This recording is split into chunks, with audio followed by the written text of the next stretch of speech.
जय जिनेन्द्र मैम। जय जिनेन्द्र। आज हमें देखना है अंगकोर वाट कंबोडिया। कंबोडिया का मंदिर देखना है आज हमें, जो पंचमेरु से संबंधित माना जाता है। ठीक, एक मिनट, मैं पहले स्क्रीन शेयर करती हूँ।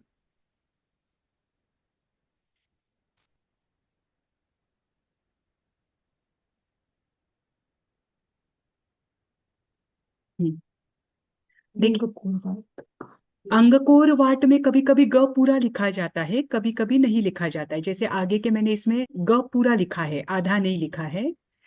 अंगकोर वाट यह मंदिर कंबोडिया में है। अंगकोर वाट के साथ जैन धर्म का संबंध कैसे है वो तो हम आगे देखेंगे ही, कि यहाँ पर 3 से 4 बातें ऐसी मिलती है जिससे ये माना जाता है कि अंगकोर वाट का जैन धर्म के साथ संबंध है। सबसे पहले, कि अंगकोर वाट में जो कौंडिन्य नाम का ब्राह्मण आया था, उनका समय और आचार्य पुंद पुंद का समय, जब आचार्य पुंद पुंद विदेह क्षेत्र में गए थे, तो विदेह क्षेत्र में वो कंबोडिया से होकर गए थे या उस भूमि से होकर गए हो, ऐसा इतिहासकारों का मानना है। दूसरी चीज आती है कि इस अंगकोर वाट में 5 मेरु पर्वत दिए हैं। मेरु पर्वत तो हिंदू धर्म भी मानता है, बौद्ध धर्म भी मानता है, लेकिन पंच मेरु की जो अवधारणा है ये मात्र जैन दर्शन ही मानता है। ठीक। इसके अलावा यहाँ पर संस्कृत ब्राह्मी लिपि में कुछ शिलालेख मिले हैं। उनमें से एक शिलालेख में शांतिनाथ तीर्थंकर का नाम आता है। और इसके अलावा और कोई बातें हैं, जैसे कि वहां पर 52 जिनालय जो है, जो कि बोरोबुदुर मंदिर के बाद अंगकोर वाट का निर्माण हुआ है।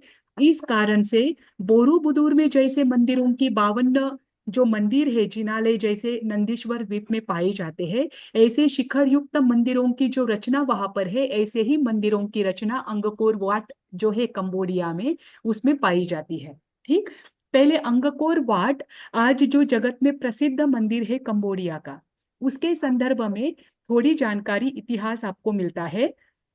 देखिए, अंगकोर वाट को लेकर ये तो कहा जाता है, ये तो माना जाता है कि ये कभी हिंदू परंपरा का मंदिर रहा हुआ हो, लेकिन ये कभी नहीं कहा जाता कि ये जैन परंपरा का मंदिर रहा हुआ है।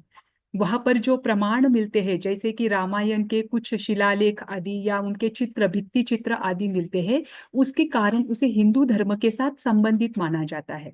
लेकिन रामायण के जो वर्णन वहां पर है, चित्र जो दिखाए गए हैं, वैसा ही वर्णन हमारे पद्म पुराण, महापुराण जो राम से संबंधित जैन रामायण है, उसमें भी मिलता है। इसीलिए इस आधार पर कि वहां पर रामायण के कुछ प्रसंग दिखाए जाते हैं या शिवलिंग देखने को मिलता है, इस आधार पर वह मात्र हिंदू परंपरा का मंदिर रहा हुआ हो, ये आज विद्वान नहीं मानते।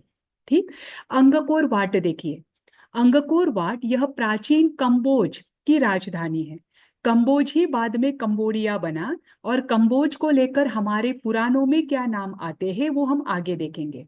ठीक।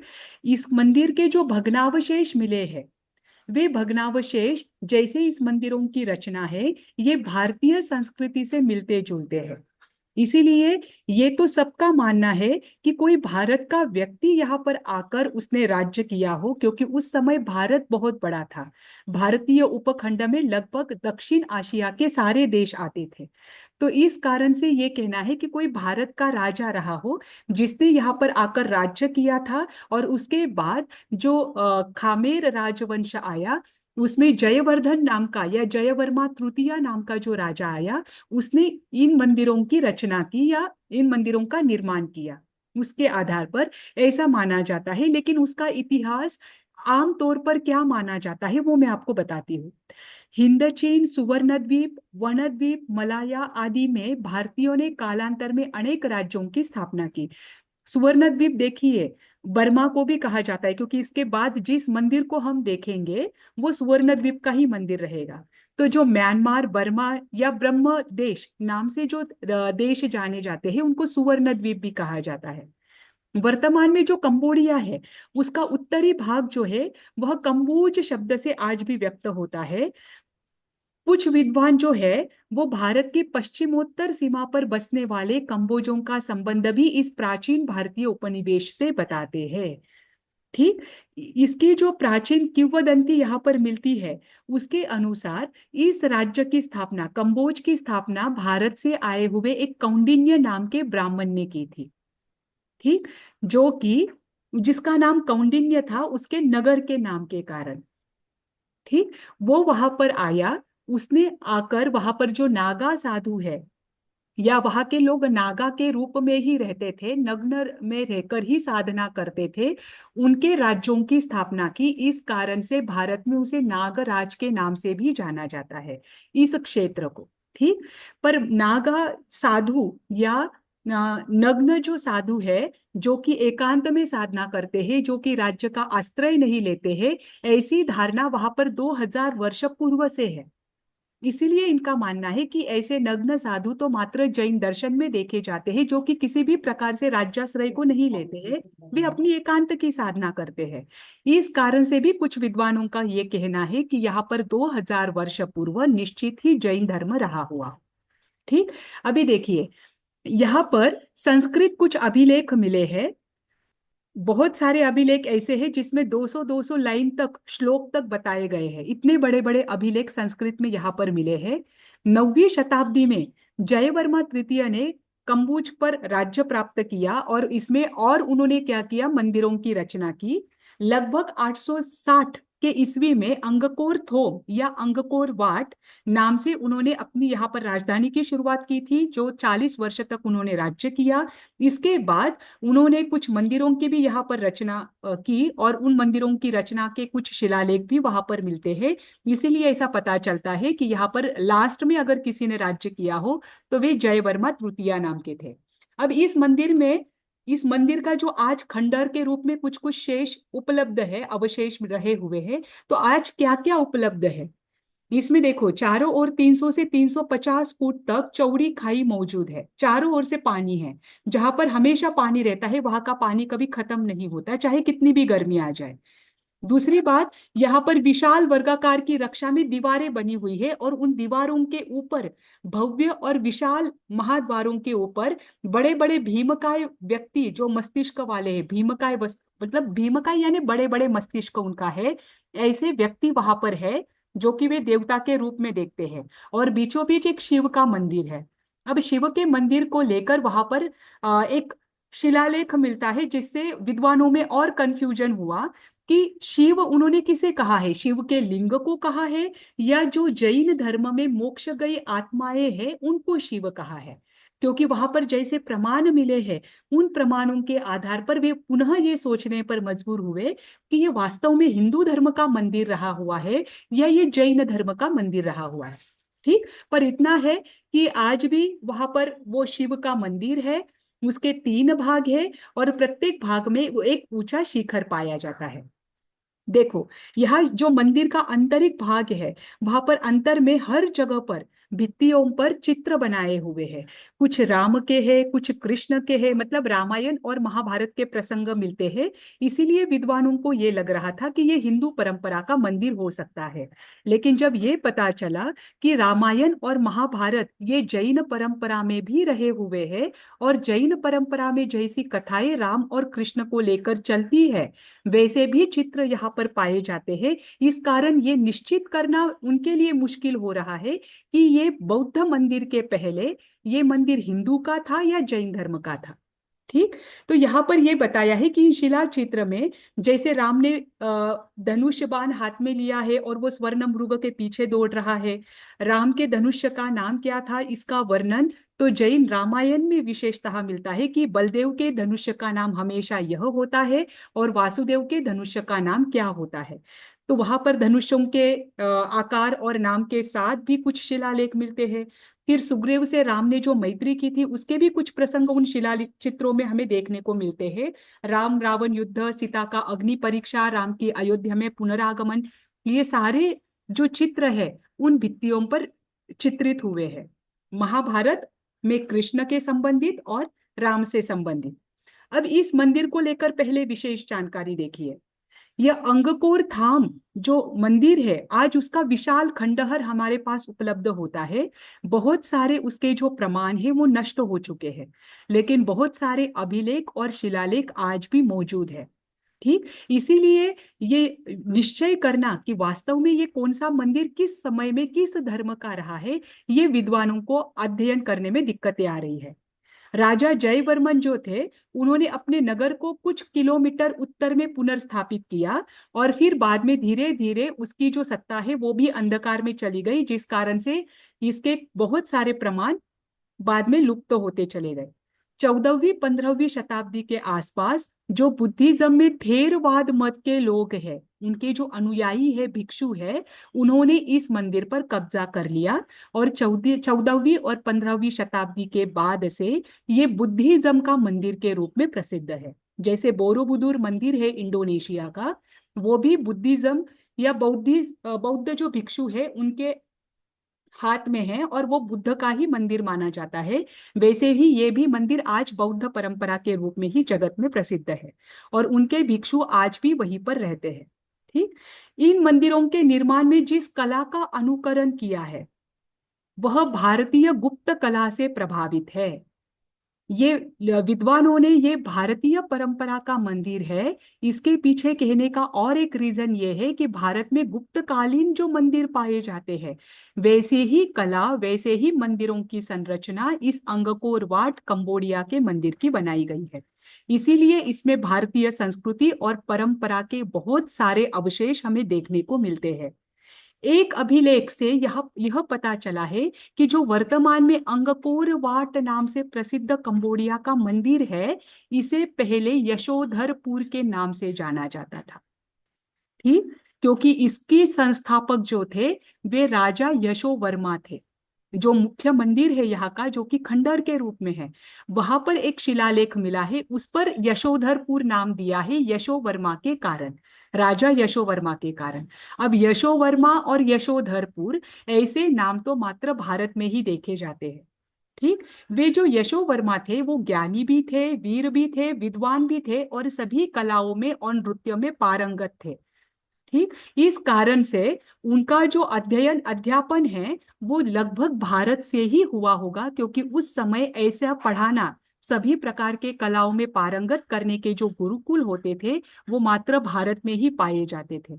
और दूसरी बात, यशोवर्मा का और एक शिलालेख मिला है जहां पर वे रामायण, महाभारत, पुराण जो आदि विविध कलाएं हैं उनको विविध आश्रमों में पढ़ाए, बच्चों को पढ़ाते थे, जिस कारण से वह भारत के ही राजा रहे हो ऐसा मानना है। अब देखो, भारत का और कंबोडिया का संबंध क्या है। भारत और कंबोज, कंबोज इसका प्राचीन नाम है, उसका एक विशेष संबंध पहले से रहा हुआ है। कंबोज में भारत के जो प्राचीन पुराण आदि मिलते हैं, भले ही जैन दर्शन के पुराण हो या हिंदू धर्म के पुराण हो, वहां पर कंबोज नाम का एक देश आता है, वही आज का कंबोडिया है। और उस देश के लिए एक विशेष शब्द आता है नागराज, और एक शब्द आता है कि यहाँ के कपड़े, व्यक्ति जो है वो ना कपड़े पहनते थे, ना ही कपड़ों की बुनाई आदि करना जानते थे, लेकिन वे असभ्य नहीं थे, वे सभ्यता से युक्त थे। ऐसे जो लोग हैं वो वहां पर रहते थे, उस कारण से वहां पर के क्षेत्र को नागराज कहा जाता था। इतिहासकार जो है उन्होंने ठीक तरह से वहां का अध्ययन नहीं किया, उसका अस्पष्ट प्रमाण हमें लेखक बताते हैं जिन्होंने ये लिखा है। उन्होंने क्या कहा कि इस आप बोलते हैं कि मात्र भारत में ही तीर्थंकरों का जन्म हुआ है और भारत में ही ऐसे मुनि पाए जाते हैं जो कि पूरी तरह से परिग्रह रहित है। वो होते हैं जैन मुनि, जो वस्त्रों का भी क्या नहीं करते हैं अपने पास, वस्त्रों का भी सेवन नहीं करते हैं, वस्त्र आदि को भी वो परिग्रह के रूप में मानते हैं।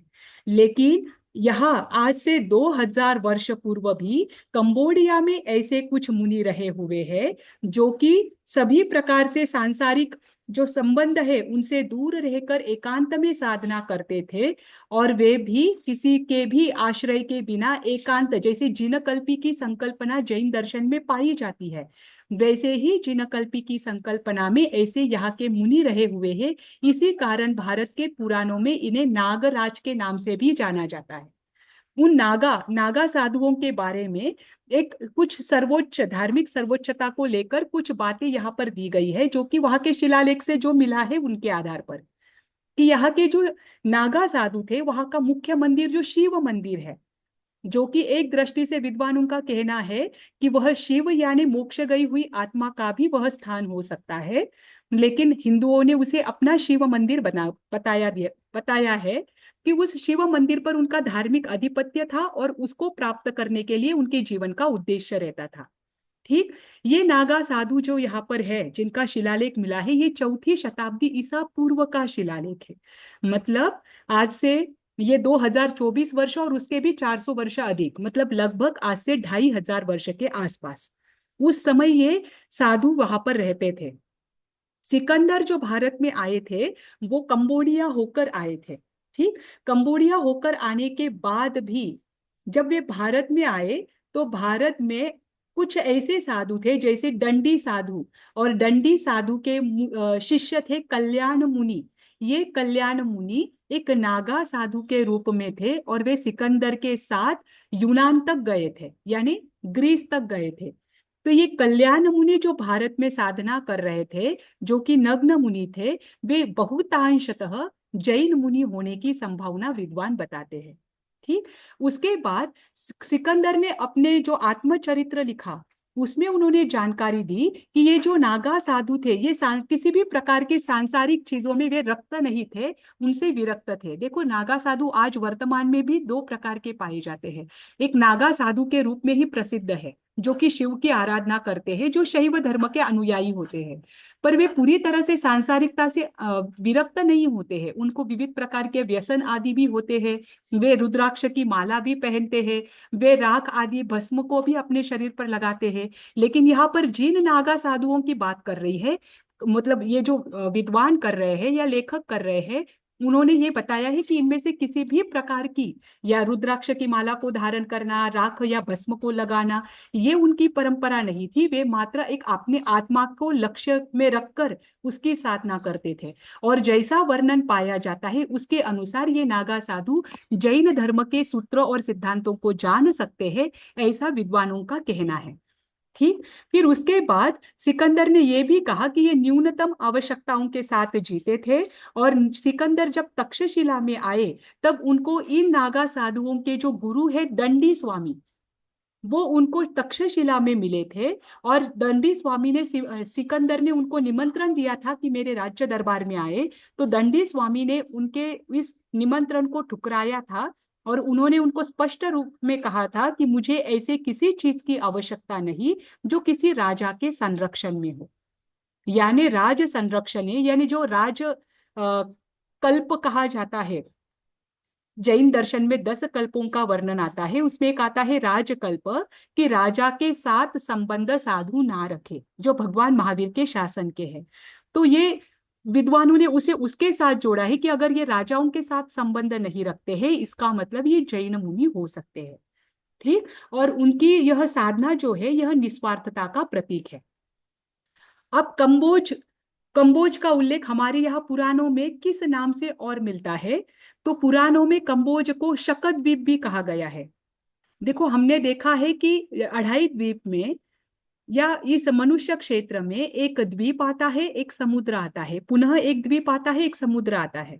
कभी कभी हमारे पुराणों में जब दो साइड को ही पानी हो, देखो द्वीप उसे कहा जाता है जिसके चारों ओर पानी होता है और बीच में जमीन होती है ना।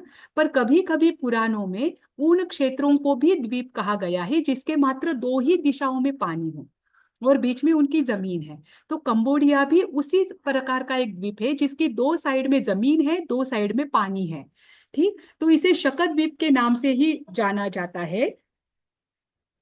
कंबोज के राजाओं ने यहाँ पर सैकड़ों संस्कृत शिलालेख छोड़े हैं जो कि संस्कृत भाषा में और ब्राह्मी लिपि में लिखे हुए हैं, और इनमें से 200 अभिलेख जो है वो ऐतिहासिक महत्व के हैं। ऐतिहासिक महत्व के यानी लगभग 1.5 से 2 हजार साल पुराने, और कुछ 1 डजन से ज्यादा यानी 12 से ज्यादा अभिलेख ऐसे हैं वो इतने लंबे हैं कि उसमें 200 श्लोक तक लिखे गए हैं।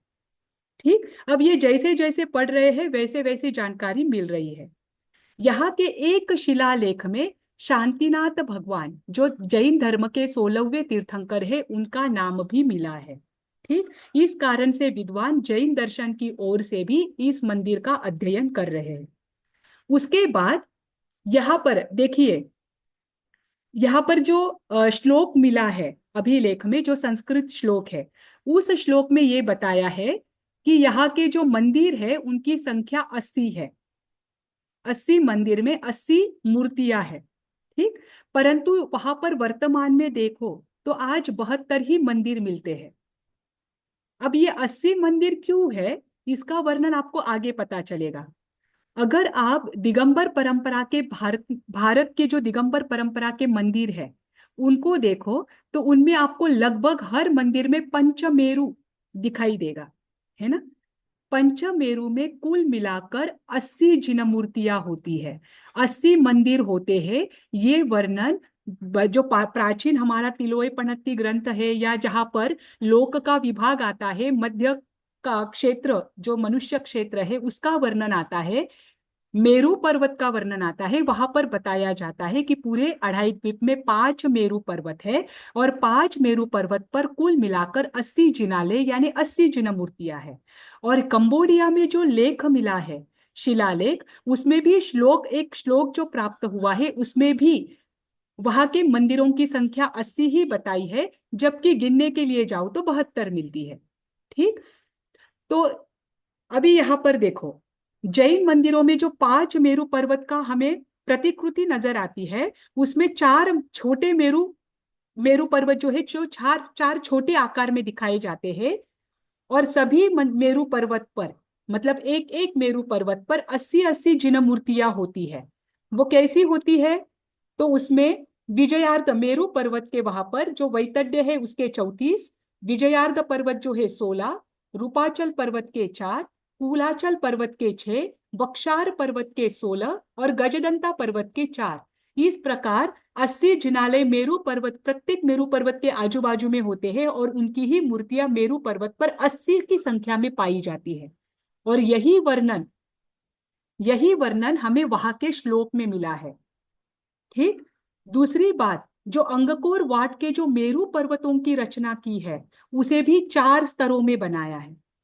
जैसे कि प्रत्येक मेरू पर्वत पर 4 वन होते हैं, एक भद्रशाल वन, एक सुमनस वन, एक नंदन वन, और सबसे ऊपर होता है पांडुक वन, जहां पर तीर्थंकर का जन्माभिषेक होता है। ठीक। वैसे ही 4 स्तरों में, जैसा मेरू पर्वत जैन दर्शन के अनुसार बताया जाता है, ऐसे ही 4 स्तरों में ये बनाया गया है, और उसी के अनुसार इसका चित्रण किया गया है, या उसका मंदिर की संरचना कराई गई है। ठीक। दूसरी बात, जैन दर्शन के अनुसार मेरू पर्वत की जो शुरुआत है वो भूमि के स्तर से होती है ना। भूमि से ही उसकी शुरुआत होती है। सबसे तलहटी में जो भूमि पर है वो भद्रशाल वन होता है।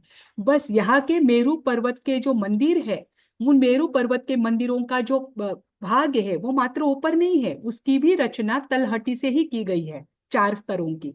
इसीलिए विद्वान कहते हैं कि मेरू पर्वत, पंचमेरू पर्वत जो जैन दर्शन में बताया गया है वो, और अंगकोर वाट में जो पंचमेरू पर्वत मिलता है वो, इनकी बहुत ज्यादा साम्यता है। ठीक। अभी एक बेक्सी कैमरन नाम के विद्वान हैं, उन्होंने शिलालेख को पढ़ा है, और उनके अनुसार उन्होंने जब इस दृष्टि से पढ़ा, जैन दर्शन की दृष्टि से, तो उन्होंने कहा कि कंबुजा वंश में एक कंबू नाम के स्वयंभू हुए, और मारा नामक एक अप्सरा के मिलन से वहां पर एक मंदिर का निर्माण हुआ जो कि दैवीय है, ऐसा वहां की किंवदंती बताती है। तो वो कैमरन ने कहा कि वहां पर शिलालेख में ये मिलता है कि पंबू नाम के स्वयंभू और मारा नाम की जो अप्सरा है, इनके मिलन से वहां पर एक मंदिर का, या कंबू वंश का, और कंबू वंश के कारण वहां के मंदिर का निर्माण हुआ, या देवता ने वहां के मंदिर का निर्माण किया। वे जो कंबू है वे भारतीय तपस्वी थे, ऐसा वर्णन तो वहां पर मिलता है। इतना ही वर्णन वहां पर मिलता है। इसके आगे कैमरन ने अध्ययन किया। उन्होंने कहा कि अगर जैन दर्शन में आप पार्श्वनाथ भगवान के अनुयायी देखो, तो उनके भी गांधार के स्वयंभू नाम के एक अनुयायी थे, जो कि पार्श्वनाथ के प्रमुख शिष्य थे। वे स्वयंभू भी गांधार से होकर इस क्षेत्र से भारत की ओर, या वो पूरा भारत ही था उस समय, तो गांधार से होकर भी वे इस क्षेत्र में आए हो, ऐसा हो सकता है, क्योंकि स्वयंभू नाम के एक मुनि का वर्णन जैन दर्शन के पार्श्वनाथ भगवान के शिष्यों में भी मिलता है। ठीक, ये कैमरन का कहना है। अब यहाँ पर जो 52 मंदिर पाए जाते हैं, वो 52 मंदिर नंदीश्वर द्वीप की जो प्रतिकृति बोरोबुदुर में बनाई गई थी उसके अनुसार ही ये बनाया गया है। और वहां पर विद्वानों का ये कहना है कि नंदीश्वर द्वीप अगर बोरोबुदुर मंदिर अगर जैन है तो इसकी संभावना अधिक और बढ़ जाती है कि कंबोडिया का मंदिर भी जैन हो सकता है, क्योंकि बोरोबुदुर में जैसे मंदिरों की संरचना की गई है लगभग वैसी ही 52 मंदिरों की संरचना अंगकोर वाट में भी देखने को मिलती है।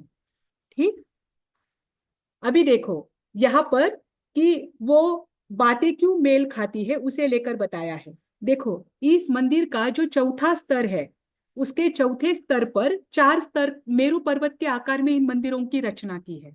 चौथा स्तर जो है, चौथा स्तर सबसे नीचे आता है, उसके 4 कोनों पर 4 जलाशय है। ठीक, ये हमें यहाँ पर लेखक बोल रहे हैं कि ये पंचमेरु पूजा के श्लोक को याद दिलाते हैं। श्लोक क्या है? एक दिशा चार शुभ बावरी, बावरी का अर्थ होता है बावड़ी, कि एक दिशा में तीर्थंकर का जहां पर जन्माभिषेक हो रहा है या जहाँ जो वन है उस वन के चारों ओर बावड़ियां है और बड़े बड़े 1-1 लाख योजन जितने जल से जलाशय भी है। तो ये जलाशय मेरू पर्वत के चारों ओर है। जब इस जैन धर्म के इस श्लोक को या इस गाथा को आप देखते हैं तो कंबोडिया का जो पंचमेरु मंदिर है या पंचमेरु पर्वत से रिलेटेड जो मंदिर बनाया गया है उस पर ये पूरा सूट होता है कि उसके भी जो चौथा स्तर है उसके चारों ओर उन्होंने बावड़ियां बनाकर रखी है, और वो भी बहुत लंबी लंबी बनाकर रखी है जिसका पानी कभी सूखता नहीं है। चारों ओर जलाशय है और इन बावड़ियों के आसपास ही लगभग 900 शिलालेख मिले हैं। अब सोचिए, जो कि संस्कृत, पाली, जो कि बुद्धिज्म की जो बुद्ध ग्रंथ पाए पाए जाते हैं जिस भाषा में उसमें, और ब्राह्मी लिपि में लिखे गए हैं। एक शिलालेख में इन मेरुओं की ऊंचाई सैकड़ों योजन में वर्णित बताई गई है।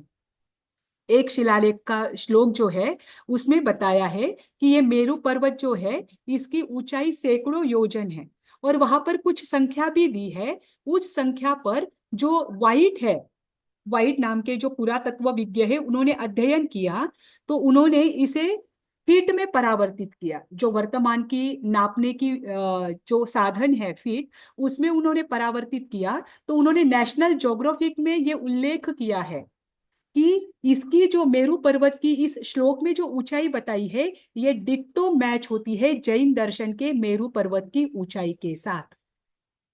इसीलिए इसकी बहुत शक्यता है कि जिस राजा ने या जिसने भी यह श्लोक लिखा है एक तो वो जैन धर्म का अनुयायी था, या जिसने इस मंदिर की रचना की है उसने जैन दर्शन के मेरू पर्वत को ध्यान में रखते हुए उसका अध्ययन जो तिलोय पणत्ती आदि ग्रंथों में पाया जाता है उसको ध्यान में रखते हुए इन मेरू पर्वत रूपी मंदिरों की रचना की। ठीक, यहाँ पर वो नाप दिया है कि क्या नाप है जो पूरी तरह से जैन दर्शन से मेल खाती है हिंदू और बौद्ध दर्शन की अपेक्षा से, वो हमें देखने की आवश्यकता नहीं है। दूसरी बात, एक और शिलालेख है जिसमें यह वर्णन मिला है कि एक जो ब्राह्मण है जो भारत से आया था। अब इतनी देर तो नाम हमें कौंडिन्य मिल रहा था, लेकिन उस शिलालेख में नाम मिला है कौंडी कौंडिन्य, जो कि कौंड कुंद से आया था।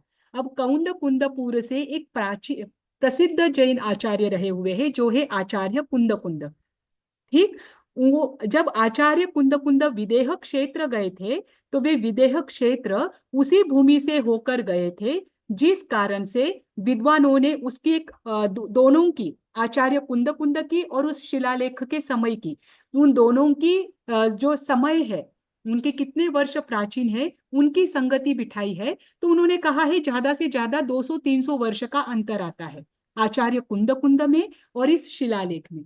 तो इसकी बहुत ज्यादा संभावना है कि जो कौंडी कौंडिन्य नाम के ब्राह्मण का वर्णन इस शिलालेख में आया है वे निश्चित ही कुंद कुंद रहे हो, क्योंकि वे उसी समय 200-300 वर्ष पूर्व ही विदेह क्षेत्र गए थे। उनके आकाश गमन का वर्णन जैन दर्शन में मिलता है।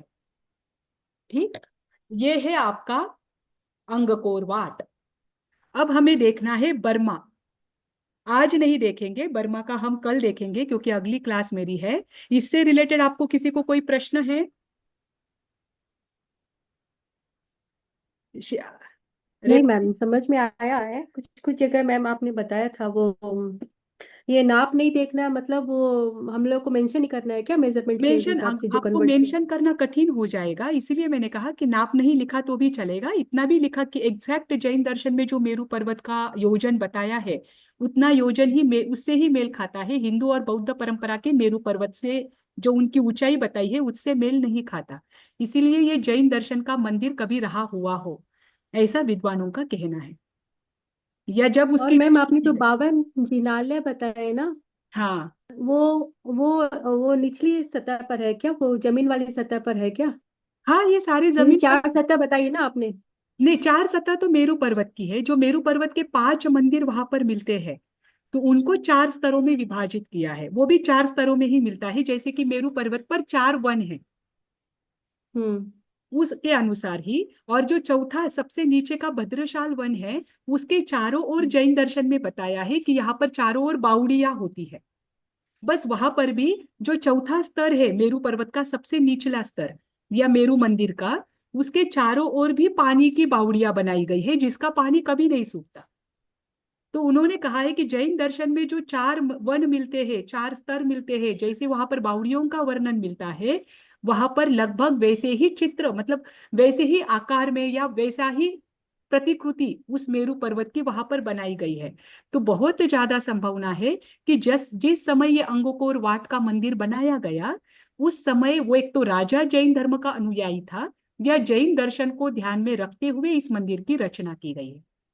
भले ही आज वहां पर जैन दर्शन का कोई नामो निशान नहीं है, ऐसा माना जाता है, मतलब वहां के लोग ऐसा मानते हैं कि ये पहले जो जयवर्मन राजा हुए वे हिंदू धर्म के अनुयायी थे, और बाद में यहाँ पर बुद्धिज्म का हुआ, बौद्ध भिक्षु 14वीं 15वीं शताब्दी में आए, तो वहां से वे रहने लग गए जो थेरवाद के थे। पर ये दोनों का भी नहीं था, ये आज के पुरातत्व विज्ञ जो उसका जैसे जैसे अध्ययन कर रहे हैं, जो क्योंकि अभी देखा हमने वहां पर 900 से ज्यादा शिलालेख मिलते हैं, तो जैसे हम्म। जैसे अध्ययन कर रहे हैं वैसे वैसे एक एक चीज वो सामने लेकर आ रहे हैं कि ऐसी भी संभावना है कि वो जैन दर्शन का हो सकता है, क्योंकि इसकी जितनी हमें जानकारी मिली है वो जैन दर्शन के साथ अधिक मेल खाती है। पर अभी भी ये सिद्ध मैम नहीं। कम्बो हम्म। हाँ मैम बोलिए। हाँ, पर अभी भी ये सिद्ध नहीं हुआ है, इस पर अध्ययन चल रहा है।